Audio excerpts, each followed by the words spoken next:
வணக்கம் நேயர்களே, ஃபீபாவின் இன்றைய காலை தியானத்திற்காக உங்களை அன்புடன் வரவேற்கிறேன். ஆண்டவரும் அருமை இரட்சகருமாய் இருக்கிற இயேசு கிறிஸ்துவ நாமத்தினாலே போட்காஸ்ட் நிகழ்ச்சியை கேட்டுக்கொண்டிருக்கிற ஒவ்வொருவரையும் ஃபீபா சார்பிலே வாழ்த்து வரவேற்றுக் கொள்கிறேன். இந்த வாரம் முழுவதும் நாம் சிந்திப்பதற்காக தெரிந்து கொண்ட தலைப்பு விசுவாசத்தில் ஒருமைப்பாடு என்கிற தலைப்பிலே நாம் சிந்தித்துக் கொண்டிருக்கிறோம். முதலாவதாக மார்க் எழுதின சுவிசேஷம் 2வது அதிகாரம் 3வது வசனம். அப்பொழுது 4 பேர் ஒரு திமிர்வாதக்காரனை சுமந்து கொண்டு அவரிடத்தில் வந்தார்கள்.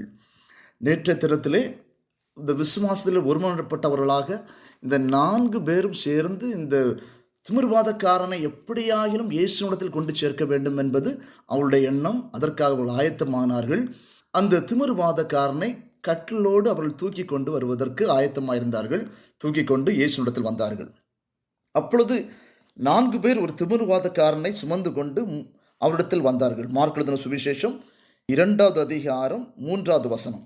4வது வசனம் சொல்லுகிறது, ஜனக்கூட்டத்தின் நிமித்தம் அவருக்கு சமீபமாய் சேரக்கூடாமல் அவர் இருந்த வீட்டின் மேற்கூரையை பிரித்து திறப்பாக்கி திமிர்வாதக்காரன் கிடக்கிற படுக்கையை இறக்கினார்கள். முதலாவது சொல்லுகிற காரியம், அவர்கள் விசுவாசத்தோடு அவர்கள் அந்த திமிர்வாதக்காரனை எப்படியாயிலும் இயேசுவினிடத்தில் கொண்டு வர வேண்டும் என்று ஆயத்தமானார்கள். அவர்கள் அந்த வீட்டின் அருகே செல்லும் பொழுது கூட்டம் மிகுதியா இருந்தபடியினாலே அந்த திமிர்வாதக்காரனை கொண்டு செல்வதற்கு முடியவில்லை. அநேகர் இயேசுனுடைய செய்தியை கேட்டுக்கொண்டிருக்கிறார்கள், அவருடைய வார்த்தையை கேட்டுக்கொண்டிருக்கிறார்கள்.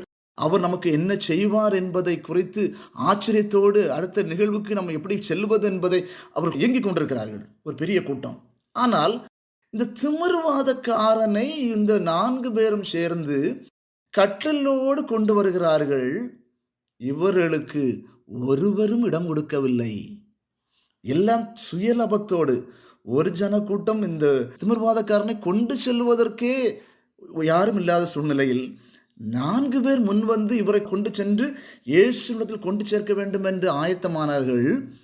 ஆனால் கொண்டு செல்லுகிற போது திரளான கூட்டம் இருந்தது. அந்த கூட்டத்தில் ஒருவர் கூட வழி விடுவதற்கு அவர்கள் முன்வரவில்லை.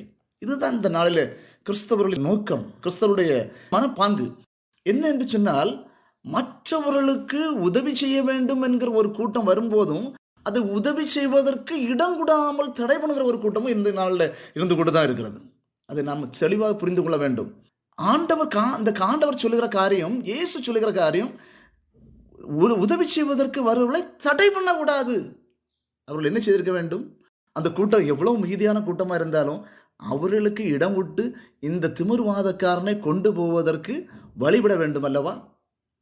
சாதாரணமாக இந்த ஒரு விபத்து நடக்கும்போது ஒரு ஆம்புலன்ஸ்லே ஒரு ஒரு அடிப்பட்டவர்களோ அல்லது விபத்து நடந்த நபரையோ கொண்டு செல்லும் பொழுது ஆம்புலன்ஸ் வரும்போது எல்லாரும் இடம் கொடுத்து அந்த ஆம்புலன்ஸை முந்தி செல்வதற்கு இடம் கொடுக்கிறார்கள் சமுதாயத்திலே. ஆனால் இப்படிப்பட்ட ஒரு நெருக்கடியான ஒரு மனிதன், நடக்க முடியாமல் இருக்கிற ஒரு மனிதனை இந்த 4 பேரும் கஷ்டப்பட்டு கொண்டு வரும்போது அந்த கூட்டத்திலே அவர்கள் கூட்டத்தை கண்டு அவர்கள் வழிவிடுவதற்கு, அந்த கூட்டத்திலே அவர்களை கொண்டு செல்வதற்கு இவர்களுக்கு முடியவில்லை.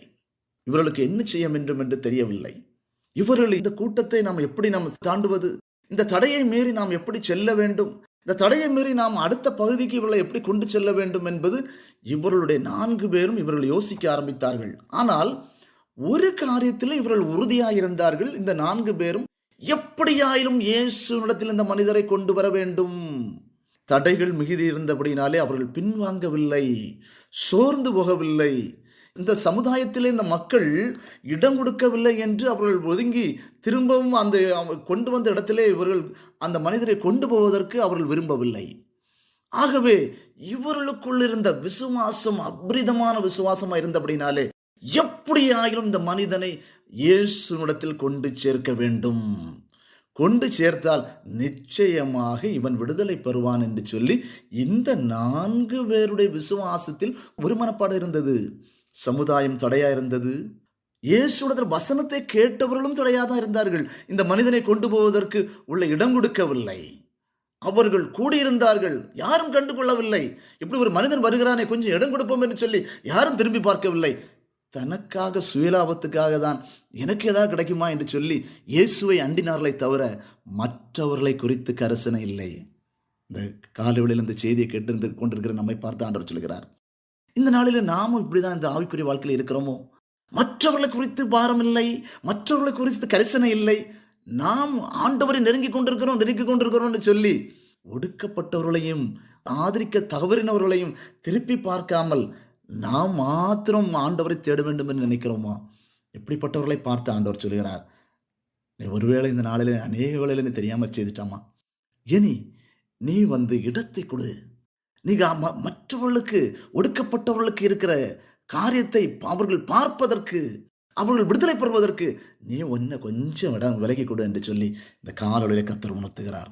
அநேக நேரங்களுடைய வாழ்க்கையில் அநேக ஏமாற்றங்கள், அநேக தோல்விகள், தீர்மானங்கள், அநேக தோல்விகள். காரணம், நீங்க மற்றவர்களுக்கு கொடுக்க வேண்டிய இடத்தை அநேக வேளையில கொடுக்கல இல்லம்மா. மற்றவர்களை குறித்து நீங்க பார்க்கும்போது அநேக இடத்துல நீங்க பார்க்க முடியல. கர்த்தர் சொல்கிறார், மறுபடியும் நான் உன்னை திரும்பி பார்க்க வந்திருக்கிறேன். இன்றிலிருந்து நீ மற்றவர்களை குறித்து கொஞ்சம் நீ இடம் கொடுத்து அவர்களையும் ஆண்டவர்கள் கொண்டு வர வேண்டும் என்று தேவன் விரும்புகிறார். அதற்கு நம்மை ஆயத்தப்படுத்துவோமா? கிருபை நிறைந்த நல்ல தகப்பனே, இந்த செய்தியை கேட்டுக்கொண்டிருக்கிற ஒவ்வொருவரையும் ஆண்டவர் ஆசீர்வதிப்பீராக. உம்முடைய செய்தியை கேட்கிற இந்த மக்கள் ஆண்டவரை அறிந்து, ஆண்டவருடைய அன்பை அறிந்து, ஆண்டவரை மற்றவர்களுக்கு இடம் கொடுத்து அவர்களும் உண்மை கண்டுகொள்வதற்கு உதவி செய்யும். தேவ கிருபை தாங்கட்டும். நீர் எங்களை பலப்படுத்தும். இயேசுவின் நாமத்தில் தாழ்மையுள்ள ஜீவன் நல்ல பிதாவே, ஆமென். இன்றைய காலை தியானத்தில் பங்கேற்றமைக்காக நன்றி. உங்களது கருத்துக்களை பகிர்ந்து கொள்ளவோ மேலும் விவரங்கள் அறிந்து கொள்ளவோ 9458585042 என்ற எண்ணிற்கோ அல்லது info@fibaonline.org தொடர்பு கொள்ளவும்.